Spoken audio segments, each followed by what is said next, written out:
No charges for Laurel officer who struck 3 times a handcuffed man in the face. Police handcuffed a 11-year-old and brought him to the police station and told him, quote, to shut up.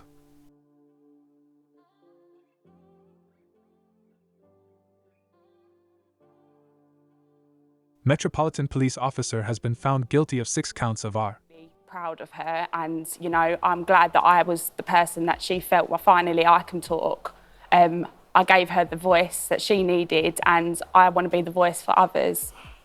Because your bravery in speaking out about this, in reporting this, meant that then, because he was convicted, that stuff until it came out as well. As a victim of crime, you don't get to know, what else has happened. So to find out that there have been allegations for years and, they haven't looked into this person, even internally, rather than an investigation, looked into him as a police officer and thought, is he safe to be on the street? Just to be clear, the Met Police, there are over, I think, about 1,500 police officers currently who are accused of domestic violence and serving officers. Yeah, it's appalling, and they really need to change the way they look at these people. Can I ask you a question? We can't rely on the police to protect us from violence against women, which is one of the most prevalent crimes in our society. If the police are perpetrators who can get away with this stuff with impunity, how can we feel safe? For 18 years, PC David Carrick attacked vulnerable women. He told them, "I'm a police officer, you'll be safe with me." If they complained, he warned them they'd never be believed. For the second year in a row, Nassau County, where you're a police commissioner, was named the safest community in the country. How and why? We have an intelligence-led policing program. We have a focused deterrence. 90% of the crime is done by 10% of the population. But more importantly, we get support from our communities, and we get support. The same communities that they say we're over-policing, they're asking us to help them. They're asking us to come in.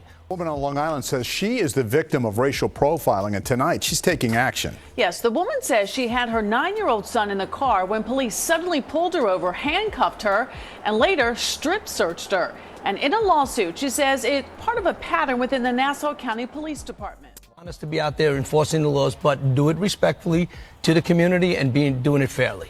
Stop for an alleged warrant and ended with an arrest, strip search, and 10 hours in a detention center.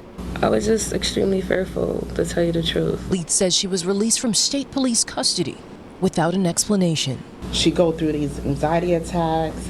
She's scared to drive. I'm trying to put her in the driver's seat. So it's hard for me as well, but it's just it's heartbreaking.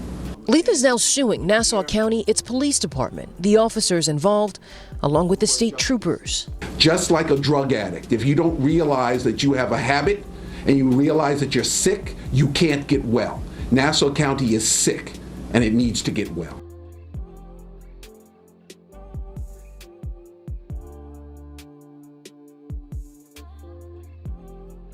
Year 1990 rider was charged with beating a handcuffed suspect outside a Merrick bar. He was also investigated to a Sting scandal.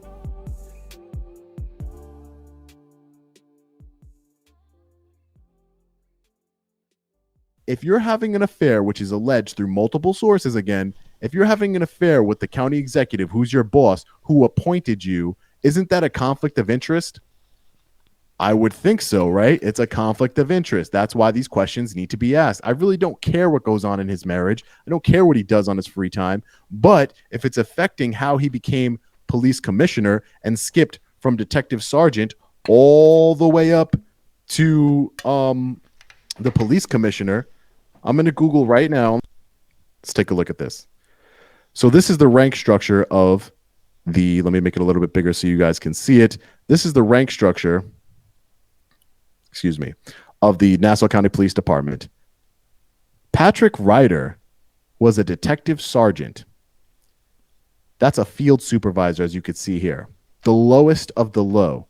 He went, this is true corruption, ladies and gentlemen, he went from detective sergeant all the way up to deputy police commissioner, passing, let's read them off: detective lieutenant, detective captain, deputy inspector, inspector, deputy chief, assistant chief, chief of division, chief of department. He was never any of those things. Made him active commissioner, Ed Mangano. Listen closely, ladies and gentlemen. Ed Mangano, the former Nassau County executive. Do you know where Ed Mangano is right now? Ed Mangano is currently serving a 12-year prison sentence for corruption charges. So, guess who was in charge of that investigation, ladies and gentlemen? Detective Sergeant Patrick Ryder. And do you know what the result of that investigation was, ladies and gentlemen? It was a hoax, according to Detective Sergeant Ryder. It was a hoax. There was no truth to it whatsoever. They were being framed and set up. And just sometime after that, the man he investigated, why is an asset forfeiture sergeant investigating the county executive? Good result. You had Laura Curran, a Democrat, who backed you up and you guys work well together.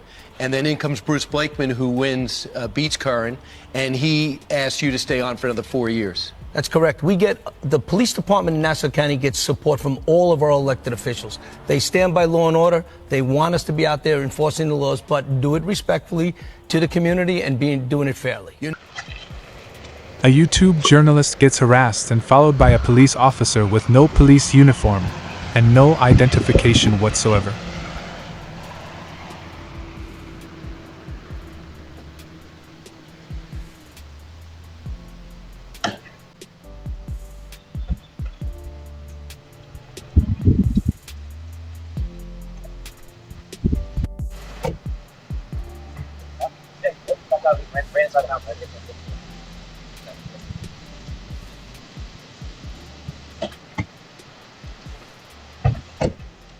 After the unidentified man spoke to his accomplice, they both drove away.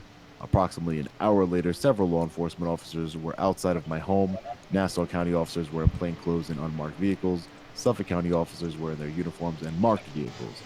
5 law enforcement officers came to my front door, but unfortunately for Emperor Patrick Ryder, I had already left on a pre-planned visit.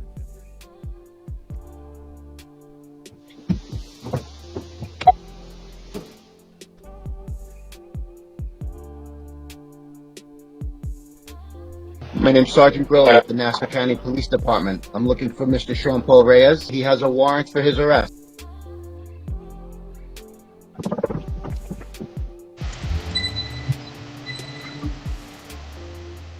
Sources tell me that ever since I started exposing Commissioner Ryder, he has been banging the drum internally to have me arrested for anything in order to get me to stop investigating and to retaliate against me. Ryder wanted me arrested immediately, so I would have to spend the entire weekend in his prison camp until I could see a judge Monday morning. Protesters moved on and attempted to pull barriers into the journey failed, but soon they found themselves surrounded by police.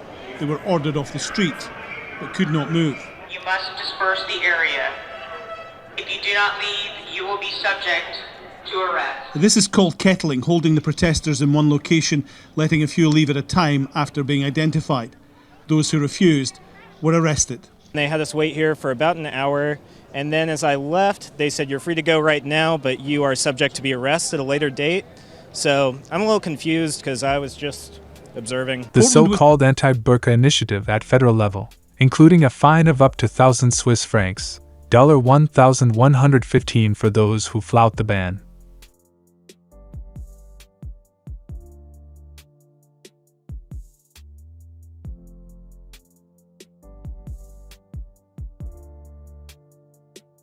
A trial opens in Lausanne over the 2018 death of Mike Ben Peter, 39, from a heart attack during his arrest.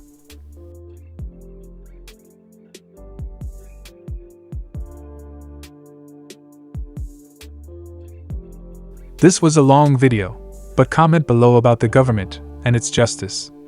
Thanks for watching.